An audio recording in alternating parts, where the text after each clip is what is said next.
우리 기독교인들은 양 그러면 바로 떠오르는 게 예수님입니다. 목자 없는 양은 상상할 수가 없습니다. 이 땅에 있는 어떤 짐승도 주인 없이 살아가는 짐승들이 있습니다. 그러나 양은 주인 없이, 목자 없이는 생명 유지가 불가능한 동물 중에 하나입니다. 양은 목자와 하나로 연결되어지는 생명 공동체가 다름이 없습니다. 목자 없는 양은 존재할 수가 없기 때문입니다. 양은 스스로를 지켜나갈 수가 없고 보호할 수가 없습니다. 여러분 혹시 양이 싸운다는 말을 들어본 적이 있습니까? 저는 양이 싸운다는 말, 비둘기가 싸운다, 양이 싸운다 하는 말을 정말 생소했습니다. 근데 얼마 전에 그 양우리에 가볼 일이 있었는데 그 자리에서 보니까 양 두 마리가 아주 험하게 싸우고 있었습니다. 그때 발견한 거, 짧은 시간이지만 발견한 게 뭐냐면 양이 뒷걸음질을 치면 이건 공격의 표시구나 였습니다. 여러 마리 중에 양 두 마리가 뒷걸음질을 이렇게 양쪽으로 이렇게 몇 발짝 뒤로 물러나는 겁니다. 그러더니 그냥 쏜살같이 달려드는데 두 마리의 양이 이마지요. 이마를 두 양이 이마를 이렇게 부딪히는 겁니다. 제가 생각할 때 저 이마 부서지겠다. 그냥 뻑 소리가 나도록 두 마리가 부딪힙니다.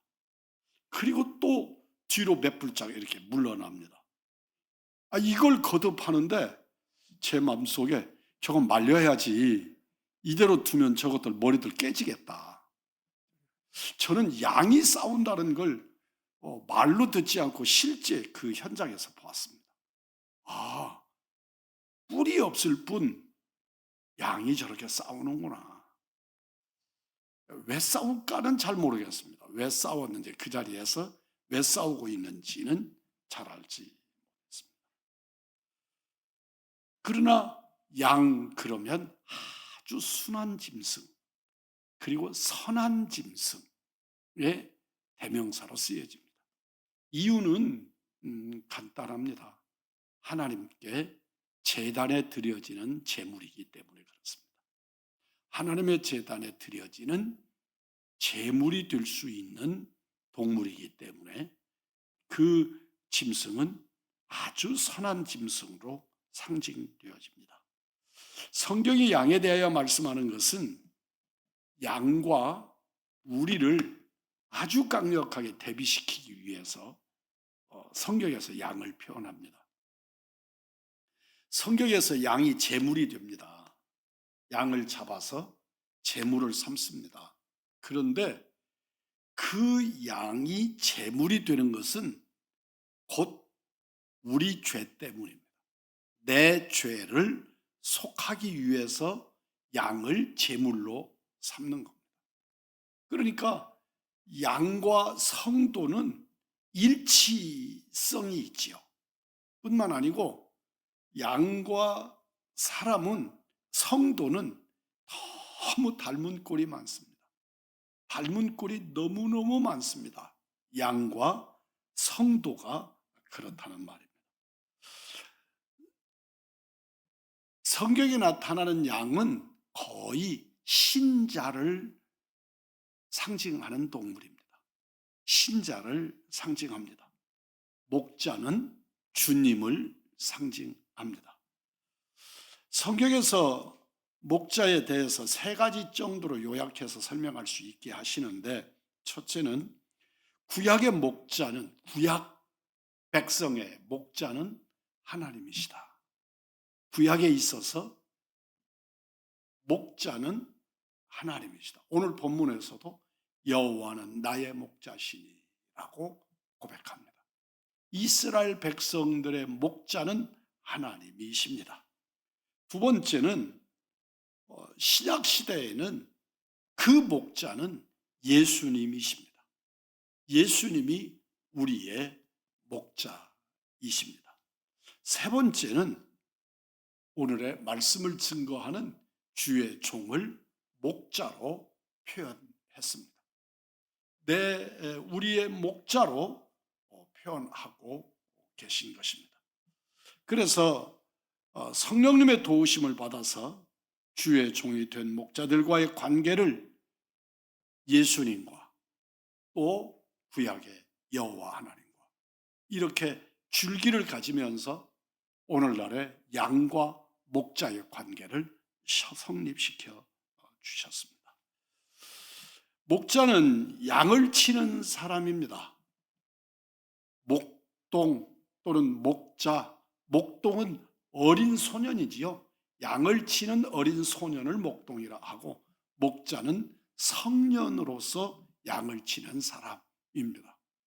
제가 양에 관한 이야기, 목자에 관한 이야기를 할 때마다 제가 실망했던 이야기들을 빼놓지 않고 합니다만, 저는 지금 영상에 나오는 것 같은 이런 그림, 우리 예수님이 양을 이끌고 가시고, 또 이보다 더 목가적인 것은 어린 양 하나를 품에 안으시고 지팡이를 짚고 서 계시는 우리 예수님의 인자하신 모습을 떠올리게 합니다.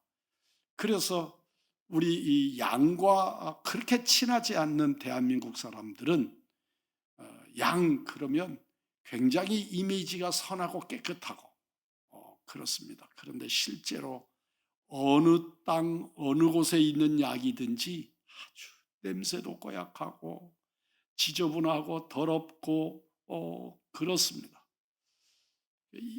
이 땅에 살고 있는 모든 그리스도인들이 양으로 비유된다면 우리의 존재는 그 양과 다를 바가 전혀 없습니다. 우리들이 생각할 때 그리스도인, 하나님의 자녀, 예수 그리스도의 피로 구속받은 사람, 그러면 굉장히 거룩하고 깨끗하고 선하고 그럴 것 같은데, 실제로 그를 깊이 들여다보면 우리에서 냄새나고 이번에도 양을 볼 수가 있었다고 말씀드렸죠. 제가 어느 곳에 가서. 그런데 그 양 중에 등이 깨끗한 양이 있었어요. 등이 좀 깨끗했어요, 상대적으로. 그랬더니 누가 그런 얘기를 하더라고요. 비가 와가지고 비를 맞은 양은 그 빗물로 씻겨서 등만 하얗다고, 그리고 나머지는 아주 지저분한 양똥을 털에 주렁주렁 매달고 있는 그런 양의 모습을 볼 수 있습니다. 예수 그리스도의 생명의 빛에 비친 그 자리만 깨끗해지는 겁니다. 그 자리만 깨끗하고, 인간의 본래의 모습을 가진 그 존재는 그 양똥이 주렁주렁 매달린 것 같이 그런 존재가 인간입니다. 또 이 양은 아주 둔합니다. 오늘날 우리 인간들이 IQ도 자랑하고 이 총명함, 이 지혜, 지식, 과학의 발달, 상상을 초월하잖아요. 여러분, 우리는 AI 실제로 잘 모르잖아요. 그런데 AI 만든 사람들도 있잖아요. 오늘 생활 속에서 AI를 생활 속에 그대로, 저도 모르게 AI의 세상 속에 제가 살고 있더라고요. 114로 전화를 했더니 114에서 저에게 전화를 받아요.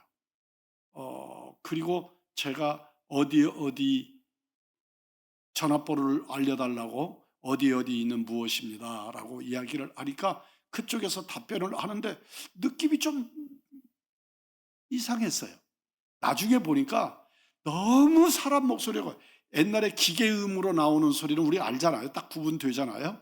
그런데 정말로 이쁘고 부드러운 목소리로 114에서 정확하게 주소를, 전화번호를 불러줘요.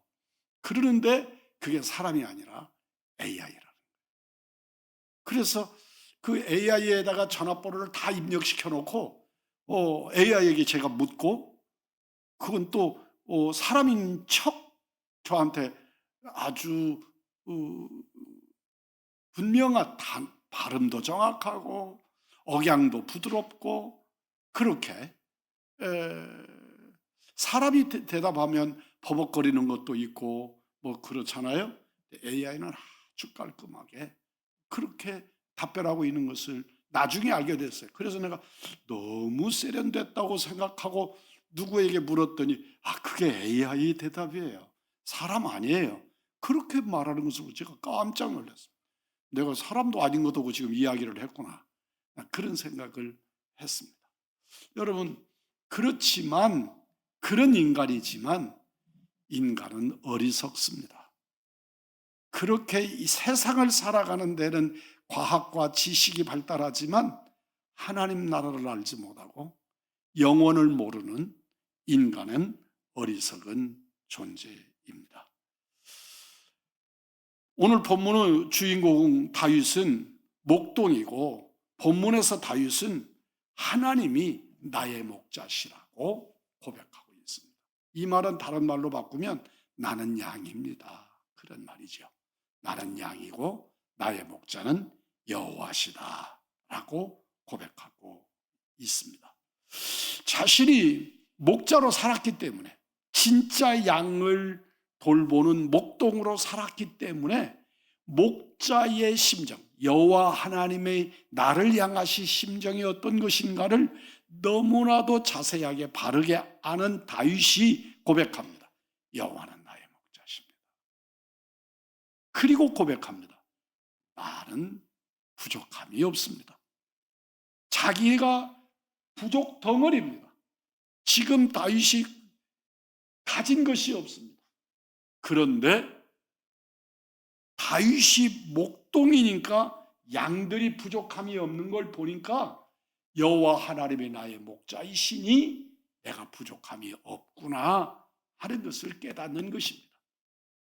따라서 하십시다. 이것이 믿음입니다. 우리들이 기억하시기를 바랍니다. 내가 모든 걸 가지고 있기 때문에 내가 무엇을 가졌다, 내가 충분하다, 내가 어떻다 말하는 게 아닙니다. 내가 건강하니까 건강하다고 말하는 게 아닙니다. 몸이 연약합니다. 그리고 가진 것도 없습니다. 부족함이 많습니다. 그런데 다윗이 말합니다. 나는 부족함이 없습니다. 왜? 네가 왜 부족함이 없는 건데? 여호와 하나님이 나의 목자시니까요. 다윗이 목자일 때 자기 양들에게 부족함이 없었어요. 어떻게요? 목마르면 시냇가로 데리고 갔어요. 더우면 그늘로 데리고 갔어요.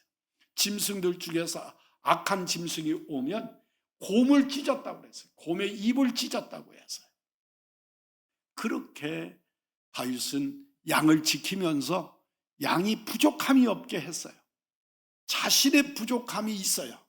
그런데 여호와 하나님이 나의 목자가 되시니까 내가 부족함이 없다는 걸 믿는 거예요. 그게 믿음이에요.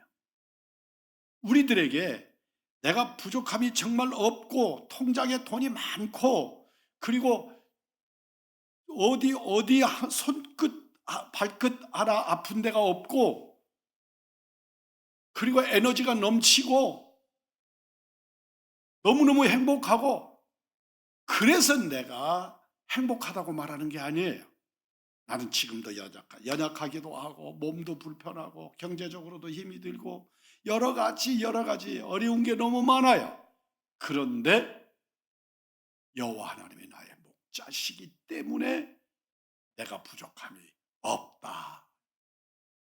오늘 다윗의 고백이 오늘 우리들의 고백이 되기를 주님의 이름으로 축복합니다. 이건 다윗의 최고의 신앙 고백이에요. 오늘 우리도 그 고백을 내 것 삼을 수 있기를 원합니다. 양과 성도는 앞에서 말씀을 드린 바와 같이 너무 흡사한 부분이 너무 많아요. 양이 겁이 많습니다. 양이 아주 겁이 많아요. 그래서 자기는 등치가 이만하고 조그마한 짐승 앞에서도 도망가고 무서워하고 그렇게 자기를 하나도 보호할 줄을 몰라요. 저렇게 아까 말씀을 드린 것처럼 지들끼리 머리가 부서지도록 저렇게 부딪히면서 싸울 줄 안다면 지 몸도 좀 보호 좀 하지. 그런데 지들끼리는 싸우는데 그 어떤 상대와는 전혀 자기를 보호할 줄 모르는 그런 짐승이에요. 아주 성도도 겁이 많아요. 세상의 흐름에 대해서, 죄에 대해서, 종말에 대해서, 죽음에 대해서, 사탄의 침투에 대해서 아주 겁이 많아요. 그래서 이단 사설에 잘 넘어가요. 그래서 잘 속아요. 그래서 겁이 너무너무 많아서 이 사람이 이렇게 해야 천국 갑니다, 이렇게 하면 지옥 갑니다, 그러면 이러다가 지옥 가는 거 아닌가? 그리고 벌벌벌 떨고 그것들을 따라다니고 따라가다가 망한단 말이에요. 두 번째는 이 양하고 사람이 너무 흡사한 점이 이기적이에요. 인간, 양 다 이기적입니다. 자기를 지킬 줄도 모르면서 지어고 싶은 대로 해요. 사람도 똑같아요. 자기 이익에 관해서는 결단코 양보하지 않아요. 요만한 이익도 포기하지 않아요. 이익을 위해서 주님을 과감하게 버려요. 눈에 보이는 양이 근시라고 하는 거 여러분들 아시죠? 양이 아주 심각한 근시예요. 그래서 정말 1m, 2m 앞에 있는 것 이외에는 앞이 보이지 않는단 말이에요. 우리들이 먼 산은 가시밭길이어도 푸른 산으로 보이죠. 마찬가지로 그래서 양은 먼 데를 바라보면 초장이니까 그 초장만 바라보고 가다가 구렁텅이에 빠지고 짐승의 먹이가 되고 그러는 거예요. 우리들도 너무 정말 한 치 앞을 모르는 게 우리 인생이에요. 오늘 저녁을 몰라요. 내일 아침이 어떻게 될지 모른다고요. 그런데 이기심 앞에서는 다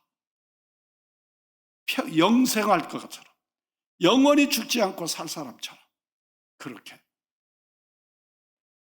복음에 관하에 대해서는 어리석지만 침묵하지만 자신의 밥이나 자리 싸움에는 정말로 양보하지 않아요.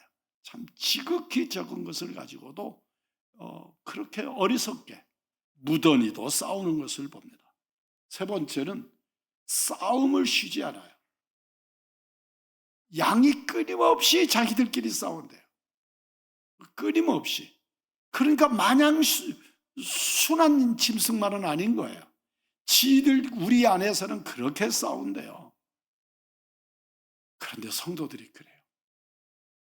교회 안에서 성도들이면, 말씀의 사람이면, 은혜 받은 사람이면, 그리스도의 백성이면 양보하고 이해하고 서로 돕고 만나면 선한 이야기하고 그래야 되는데 두 사람만 모이면 편이 날라지고요.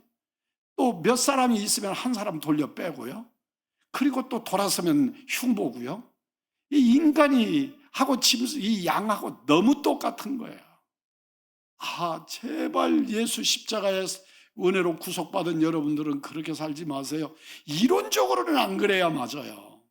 그런데 우리는 끊임없이 두 사람이 있으면 1대1로, 세 사람이 있으면 2대1로, 네 사람이 있으면 네 조각으로, 2대2로, 1대3으로 그렇게 쪼개지고 돌아서면 흉보고 비판하고 대립하고 우리 교회 사랑이 없어. 그런 소리 하지 마세요. 양의 속성이 그런 거구나. 인간의 속성이 그런 거구나. 그렇게 이해하세요. 여러분은 예수 십자가의 복음을 가지고 그 중에서 뜻있고 믿음 있고 하는 사람들이 제발 그러지 마세요. 싸우지 마세요. 여기는 교회잖아요. 그렇게 말하는 거예요.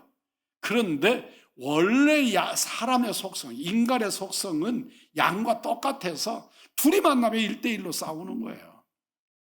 셋이 만나면 잘 싸우면 세 조각으로 싸우고요. 또 기분 좋게 싸우면 2대1로 싸우고요. 끊임없이 싸우고 흉보고 돌아서면 그렇게 사는 거예요. 양이 그래요. 양과 똑같아요. 쉬지 않고 싸웁니다. 주님은 우리의 목자이셔서 도우시고 해결하시고 은혜를 베푸시는 거지요. 오늘은 싸웠다가 돌아서서 내일은 화해시키고, 또 화해했다고 그러는데도 하나도 안 풀어졌고, 또 어느 으슥한 곳에서 만나면 한바탕 붙고 싶고, 그러는 게 인간이에요. 그러니까 그래서 우리 목자이신 예수님이 꼭 있으셔야 하는구나. 우리 예수님이 안 계시면 우리는 전쟁터에서 싸우다 죽겠구나. 그리고 잊지 마세요. 이 지구상에 있는 이 지구가 하루도 전쟁이 없는 날이 없대요. 그죠? 정말 우크라이나하고 러시아하고 싸우는 전쟁이 어마어마한 대전쟁이라. 그렇지 종족끼리, 집안끼리, 하여튼 이 지구상에는 전쟁이 없는 날이 없대요. 하루도. 그러니까 우리가 평화가 없으니까 더 많이 평화를 기다리는 것 같아요. 사랑이 없으니까 사랑하기를 원하는 거고, 우리가 서로 평화가 없으니까 그렇게 평화를 갈망하는 것 같아요. 이 양은 그런 속성이 있습니다. 우리 주님께서 지팡이와 막대로 우리를 안전하게 지켜주신다고 약속하셨어요. 그러니까 부족함이 없는 거예요. 내가 하나님의 막대기와 지팡이로 나를 지켜주시지 않는다면 한순간도, 그러니까 우리에게 끊임없는 전쟁이 있고 끊임없는 대립이 있고 끊임없이 분쟁이 있다는 말이에요. 그런데 여호와 하나님이 누구도 범접할 수 없는 여호와의 지팡이와 막대기로 우리를 지켜주신다.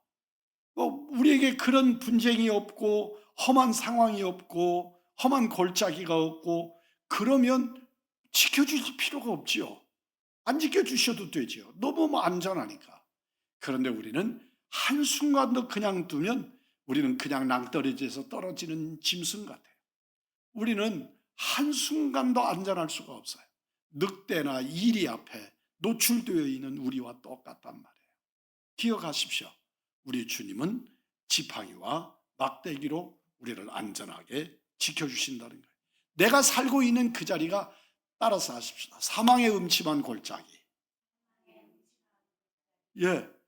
이 말이 굉장히 시적인 표현이라서 그렇지요. 사망의 음침한 골짜기라는 것은 죽음이 기다리고 있는 골짜기라는 말이에요. 나를 언제든지 죽음이 기다리고 있는 거예요. 여러분들 한번 보세요. 자동차 타고 나갔어요. 갔다가 세워두어야 마음이 놓이죠. 그렇죠? 차를 끌고 나가서 잘 와가지고 주차하면서 사고를 내요. 그게 우리의 위험이에요. 그렇게 사망의 음침한 골짜기에 노출되어 살고 있는 거예요. 아골골짝 빈들 같은 곳에 사는 거예요. 그런데 그곳에서 그런 사망의 골짜기가 아니라는 말이 아니라 그런 골짜기에서 우리 인생이 살지만 우리 주님은 지팡이와 막대기로 나를 지켜주신다. 나를 지켜주신다. 약속하십니다. 이 세상을 고해라 그래요. 고해. 아주 고통스럽다는 말이죠. 그런데 그 고통스러움이 바다와 같단 말이에요. 그 엄청난, 여러분 배를 타고 바다에서 며칠씩 자본 적이 있으세요? 배 위에서 며칠씩 자는 게 얼마나 괴로운지요. 얼마나 힘이 드는지 몰라요. 정말 군함처럼 안전한 배, 튼튼한 배, 그런 배에서 살아도 일주일, 보름, 한 달, 석 달, 육지를 배를 대지 않고 바다에 떠 있으면 사람이 아주 정신이 다 이상스러워질라 그래요. 여러분, 농담인데요. 제가 군대를 처음에 배를 타니까 우리 하루에 한 번씩 양말을 꼭 벗잖아요. 벗고 발을 씻고 양말을 빨잖아요. 군인들도 그렇거든요. 그런데 제가 군함을 딱 타니까 양말을 벗지 말라는 거예요. 한 3일 신었어요. 말이 돼요, 그게? 냄새가 얼마나 꼬린내가 나겠어요. 그리고 3일쯤 돼서서 발을 씻을 시간을 줘요. 발을 씻는데 거기서 한 전제가 있어요. 양말을 빨지 말라는 거예요. 왜 그런지, 왜 그럴 것 같아요? 여러분들은 몰라요. 깨끗한 세상에 사는 사람들은 모르는데 바닷속에 떠 있는 사람들은 알아요. 그 양말의 꼬린내가 흙냄새예요. 흙냄새. 그래서 막 멀미가 나고 군인들이 막 바다 흙냄새가 맡고 싶어서 막 정신이 오락가락 할 때가 있어요. 그럴 때 그 꼬랑내를 맡으면 흙냄새를 맡는 거예요. 아, 이게 흙냄새구나. 저 그때 알았어요. 인간이 흙이라는 거. 인간이 흙이라는 걸 그때 알았습니다. 그래서 우리들이 생각할 때 이 흙이 썩는 냄새 같은 그런 냄새. 그런데 이제 군대 생활을 오래 하고 그 배 생활을 오래 한 사람들은 그런 거 전혀 영향을 받지 않아요. 그렇지만 처음에 배 타고 막 멀미나고 정신없고 이럴 때 내 육체가 흙이구나 하는 것을 그때 아주 더 실감나게 알았습니다. 실제로 맹수들로부터 우리를 구원해 주시고 파도의 살기, 나를 죽일 것 같은 살기로부터 우리를 보호해 주시는 하나님, 그 하나님이 막대기와 지팡이로 나를 지켜 주십니다. 우리 주님은 환경으로부터만 보호를 해주시는 것이 아니라 환난과 핍박으로부터도 우리를 보호해 주십니다. 하나님이 지켜주시는 막대기와 지팡이가 무엇일까요? 성경은 66권 하나님의 말씀이 막대기와 지팡이이신 줄 믿습니다. 그 말씀과 막대기를 이신 하나님의 말씀을 열심히 읽기도 하고 주의 종을 통해서 듣기도 하고 또 기도하면서 주의 음성을 듣기도 하고 그러면서 하나님의 보호와 인도를 누리게 되는 줄 믿습니다. 우리는 날마다 사망의 음침한 골짜기 같은 위협 속에 있지만 하나님의 목자 되셔서 지팡이와 막대기로 우리를 안위해 주시고 책임져 주십니다. 또한 여호와의 집에 영원히 사는 복을 받을 것이기 때문에 여호와의 집에 영원히 거하는 집에 우리는 이 집이 영원한 여호와의 집이 원래적인 의미로는 천국이지요. 그리고 이 땅의 의미로는 하나님의 교회입니다. 우리는 하나님의 전에 거할 수 있는 은혜. 원래의 본래적인 의미로는 천국이지요. 우리는 천국에서 영원히 살 것이기 때문에 부족함이 없다. 여호와의 목자시니 내가 부족함이 없다. 왜요? 나는 여호와의 집에 영원히 거할 사람이기 때문이다. 뿐만 아니라 아까 말씀드렸습니다. 성도들은 만나면 싸우지만 그 자리에는 목자가 계시고 그 목자가 계시기 때문에 또 주의 종이 있고 그래서 하나님의 교회에서는 싸우지 않고 영원히 거하는 하나님의 전이 되는 것이지요. 우리 믿음의 사람들, 교회는 사탄의 세력에 뚫지 못하는 곳이고 무너뜨릴 수 없는 곳이다. 그래서 사건, 상황으로는 연약하고 어렵지만 그러나 우리 주님이 막대기와 지팡이로 지켜주시니 그 하나님의 교회, 영원한 하나님의 집은 완전하고 온전하고 그리고 영원에 이르는 줄 믿습니다. 하나님은 우리의 목자시고 우리는 주의 양입니다. 양이 목자의 보호 아래 있을 때 우리의 거할 때 목자가 양이 지키는 우리 안에 거할 때 평안을 누리듯이 성도는 주님 품 안에서 주의 종의 인도를 받아서 하나님의 교회를 통해 기쁨과 복을 누릴 때가 가장 행복한 때다. 진정 행복을 누리시기를 바랍니다. 우리 한번 따라서 하십시다. 여호와는 나의 목자시니 내게 부족함이 없으리로다. 예, 다윗의 고백을 넘어서 우리의 고백이 되기를 주의 이름으로 축복합니다.